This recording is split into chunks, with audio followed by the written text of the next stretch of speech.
Hello दोस्तों, कैसे हैं आप सब। मैं हूं श्रद्धा। आज की इस वीडियो में मैं आप लोगों से एक बहुत इम्पोर्टेंट टॉपिक शेयर करने वाली हूं। टाइटल में आप लोगों ने पढ़ ही लिया होगा कि अगर आप फेस सेरम्स इस्तेमाल करते हैं या करना चाहते हैं तो इन बातों का आपको ध्यान रखना है और उसके बाद ही आप उसे इस्तेमाल करने के बारे में सोचिएगा। ये बातें कौन कौन सी हैं। कुछ सेरम के कुछ पॉजिटिव, बहुत सारे पॉजिटिव बेनिफिट्स हैं, बट कुछ नेगेटिव चीज़ें भी हैं। तो ये बातें आपको ध्यान में रखनी है। तो आइए मैं आपको बताती हूँ ये बातें कौन सी है।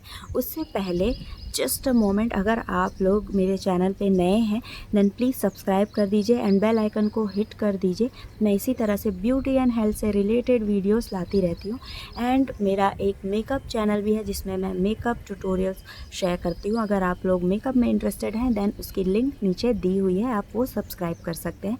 Subscription is free of cost. चलिए वीडियो स्टार्ट करते हैं। सबसे पहली चीज़ आपको सीरम के बारे में है।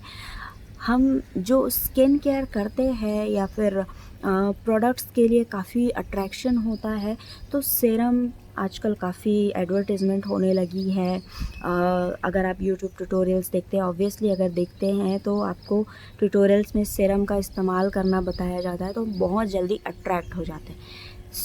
अगर आप 25 की एज से कम हैं देन आप सीरम बिल्कुल नहीं लेंगे। सीरम आपके फेस के लिए नहीं है, क्योंकि 25-26 की एज तक हमारे स्किन में जो नेचुरल सीरम होता है वो काफ़ी वर्क करता है। हमें एक्सटर्नल सीरम की ज़रूरत नहीं है। इसलिए आपको आपके स्किन केयर में सीरम शामिल करने की या सीरम लेने की कोई भी ज़रूरत नहीं है। ओके, नेक्स्ट जो ध्यान देने वाली बात है वो ये है कि सबने सुना होगा कि 30 की उम्र के बाद हमें फेस सीरम यूज़ करना शुरू कर देना चाहिए। लेकिन अगर आप 30 के आसपास भी हैं, जस्ट लाइक 28 हैं, 27 हैं, 29 हैं एंड आपको एज स्पॉट्स दिखने लग गए हैं, कुछ मार्क्स हैं, स्पेशल एक्ने वगैरह ये सब, और किसी फेस क्रीम या फेस मॉइस्चराइज़र से वो ठीक नहीं हो रहे हैं, देन आपको फेस सीरम ले लेना चाहिए। But light concentrated face serum आपको लेना है अगर आप 30 से कम हैं तो। और स्पेशली जो ड्राई स्किन वाली होती हैं उनमें बहुत जल्दी ये जो स्किन का नेचुरल सीरम है वो जल्दी घटने लगता है। तो आपको ये चीज़ें, ये प्रॉब्लम्स दिखाई देने लगेंगी। और अगर ये प्रॉब्लम्स नॉर्मल फेस क्रीम वगैरह से ठीक नहीं हो रही है देन आप फेस सीरम ले सकते हैं। बट लाइट कंसंट्रेटेड वाली फेस सीरम्स आपको लेनी है। हाई कंसंट्रेटेड मीन्स आपने देखा होगा प्रोडक्ट्स में लिखा होता है 10% दिस, 18% दैट, तो वो वाले नहीं लेने हैं। नॉर्मल फेस सीरम्स जो होते हैं, अगर आप चाहें तो मुझे कमेंट कीजिएगा, मैं इस पर भी एक वीडियो बना दूँगी कि हमें किस टाइप का फेस सीरम लेना चाहिए किस एज पे। Normal face serums just like vitamin C face serum, rose hip face serum, इस टाइप की चीज़ें आप ले सकते हैं। नेक्स्ट जो हमें ध्यान देनी है वो ये है कि सीरम हमें एक ही बार लगाना है दिन में। वैसे हम कहते हैं ना स्किन केयर दिन में 2 बार करना चाहिए, सुबह करो और रात को सोने से पहले करो। तो आपको सीरम एक ही बार लगाना है, दोनों बार लगाने की ज़रूरत नहीं है। इंस्टेड अगर उसमें लिखा हुआ है कि इसे आपको दिन में 2 बार लगाना है, प्रोडक्ट के डिस्क्रिप्शन में मेंशन होता है कि उसे आपको कैसे यूज़ करना है, तो ये आपको ध्यान रखना है। अगर उसमें लिखा हुआ है कि ये आपको दिन में 2 बार यूज़ करना है देन आप दिन में 2 बार यूज़ कीजिए। और अगर जैसा कि मैंने पहले बताया, अगर आप 30 से कम एज के हैं और स्किन प्रॉब्लम्स दूर करने के लिए आप सीरम यूज़ कर रहे हैं तो दिन में एक बार ही काफ़ी है। और 30 से ऊपर भी हैं फिर भी स्किन प्रॉब्लम्स उतनी ज़्यादा नहीं है देन दिन में एक बार काफ़ी है। इंस्टेड प्रोडक्ट में मेंशन हो कि आपको दिन में 2 बार यूज़ करना है या एक बार यूज़ करना है। समझ में नहीं आ रहा है तो सिर्फ दिन में एक बार ही, मॉर्निंग टाइम में या रात को सोने से पहले आप एक बार ही यूज़ करना, दोनों टाइम यूज़ करने की ज़रूरत नहीं है।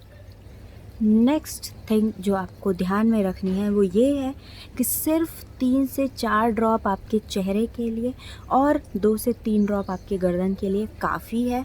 बहुत ज़्यादा सीरम अप्लाई करने की ज़रूरत नहीं है। कभी कभी क्या होता है कि हमें ऐसा लगता है कि हम ज़्यादा अप्लाई करेंगे तो हमें जल्दी असर होगा, ऐसा नहीं है।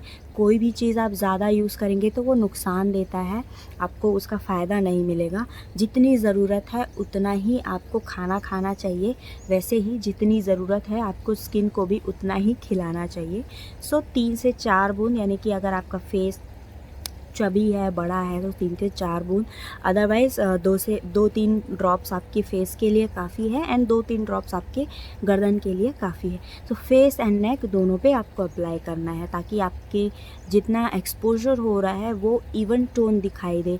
अदरवाइज़ आप देखेंगे कि फेस अलग दिखता है एंड गर्दन अलग कलर का दिखाई देता है, so that looks so bad. Okay, next thing है, वैसे अगर आप फेस सेरम की बात करें तो हर स्किन टाइप को सूट करते हैं फेस सेरम्स। चाहे आप कोई भी फेस सेरम ले लो, विटामिन सी ले लो, उसे आप फॉर एग्जांपल विटामिन सी आप ड्राई स्किन वाले भी यूज़ कर सकते हैं, ऑयली स्किन वाले भी यूज़ कर सकते हैं एंड नॉर्मल स्किन वाले भी यूज़ कर सकते हैं। बट आपकी स्किन की प्रॉब्लम के बेसिस पे आप अगर फेस सीरम चूज़ कर रहे हैं, इस पे मैंने ऑलरेडी एक वीडियो शेयर किया हुआ है, वो आप नीचे डिस्क्रिप्शन में लिंक आपको मिल जाएगी, आप वहाँ से देख सकते हैं। सो अगर आप अपनी स्किन प्रॉब्लम्स को कंसर्न करते हैं, उसके बावजूद कुछ पैक्स में लिखे होते हैं कि ये ड्राई स्किन के लिए है, बहुत रेयरली ऐसा मिलेगा आपको, बट लिखा होता है कि ये ड्राई स्किन के लिए है या फिर ऑयली स्किन के लिए, तो आप वो कैप्शन जो होता है प्रोडक्ट में वो ज़रूर पढ़ें और उसके बाद ही अपने लिए फेस सीरम परचेज़ करें। नेक्स्ट, अब आपने ये बात तो सुनी होगी कि सीरम जो है बहुत डीप लेयर तक अंदर जाता है, एब्जॉर्ब होता है, तो हमें फेस सीरम हमेशा मॉइस्चराइज़र से पहले अप्लाई करना है। जो भी आप फेस क्रीम या फेस मॉइस्चराइज़र आप यूज़ करते हैं, उससे पहले आपको फेस सीरम अप्लाई करना है।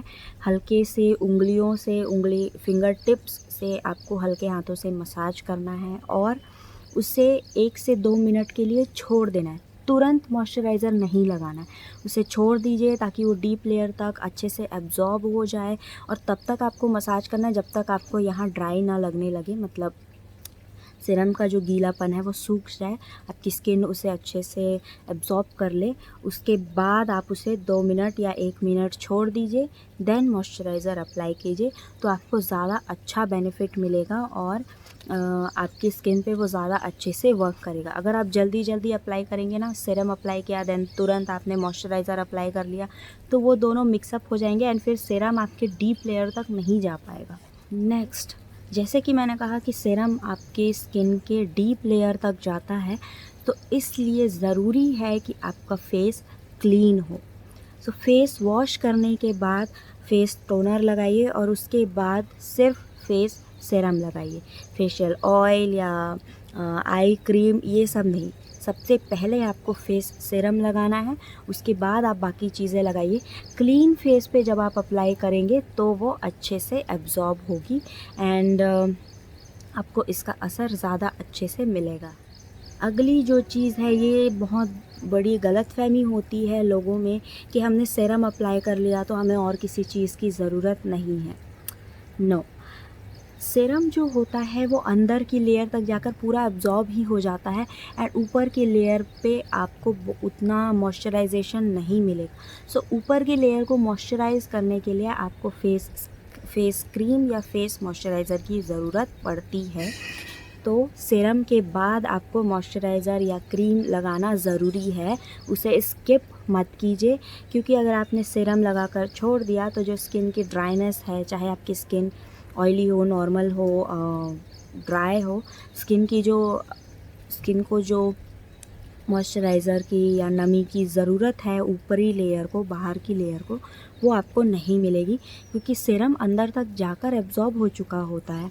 ऊपर के लिए आपको मॉइस्चराइज़र या ऑयल या क्रीम इसकी ज़रूरत पड़ती ही है, वो आपको स्किप नहीं करनी है। नेक्स्ट थिंग जो सीरम के लिए आपको ध्यान में रखनी है, ध्यान में रखनी नहीं है। एक्चुअली ये कन्फ्यूज़न है जो मैं दूर कर देती हूँ। कभी कभी मुझे भी ये कन्फ्यूज़न होता था, यार छोटा सा 30 ml का बॉटल इतना महंगा आता है, 500, ओ माय गॉड, सिर्फ छोटा सा 30 ml का बॉटल, जबकि हम फेस मॉइस्चराइज़र्स वगैरह जो लेते हैं वो 50 ml, 100 ml, 200 ml ऐसा होता है। सो 30 ml सुनने में काफ़ी छोटा या काफ़ी कम लगता है ना, और काफ़ी महंगा लगता है। तो ऐसा नहीं है, जो 30 ml की बॉटल है वो आप ले लीजिए, क्योंकि सीरम हमें मॉइस्चराइज़र या फेशियल ऑयल के कंपैरिजन में ज़रा सा ही लगाना होता है। तो वो 30 ml की बॉटल भी आपको 2 महीने तक, यानी कि एग्जैक्ट 2 महीने तो नहीं, बट 1.5 से 2 महीने तक आराम से वो लास्टिंग रहता है, वो चला जाता है। क्योंकि ज़रा से आप खुद सोचिए ना, जैसे मैंने अभी बताया 3 से 4 बूंद ही आपको चाहिए, 2 से 3 बूंद गर्दन के लिए चाहिए, यानी कि ऑन एन एवरेज आपको हर रोज़ 5 से 6 ड्रॉप सीरम ही यूज़ करना है। अगर मॉइस्चराइज़र की बात करें तो आपको ज़्यादा क्वांटिटी में यूज़ करना होता है, इसलिए वो जल्दी ख़त्म हो जाता है। सो 30 ml का सीरम अगर आप देख रहे हैं उसकी प्राइसिंग 400 से ऊपर है, 500 है, तो वो महंगी नहीं है। That is reasonable price, because serum काफ़ी हाई कंसनट्रेटेड होते हैं एंड उनका इफ़ेक्ट भी वैसा ही होता है प्राइस के अकॉर्डिंग। ओके, सो ये कन्फ्यूजन आपको नहीं लानी है दिमाग में। सो ये थी कुछ 10 बातें जो सीरम के बारे में मुझे लगा आप लोगों से शेयर करना चाहिए। एंड आई होप आप लोगों को मेरा ये वीडियो पसंद आया होगा। अगर अच्छा लगा हो तो लाइक ज़रूर कीजिएगा और अपने दोस्तों को शेयर कर दीजिएगा। Thank you so much guys.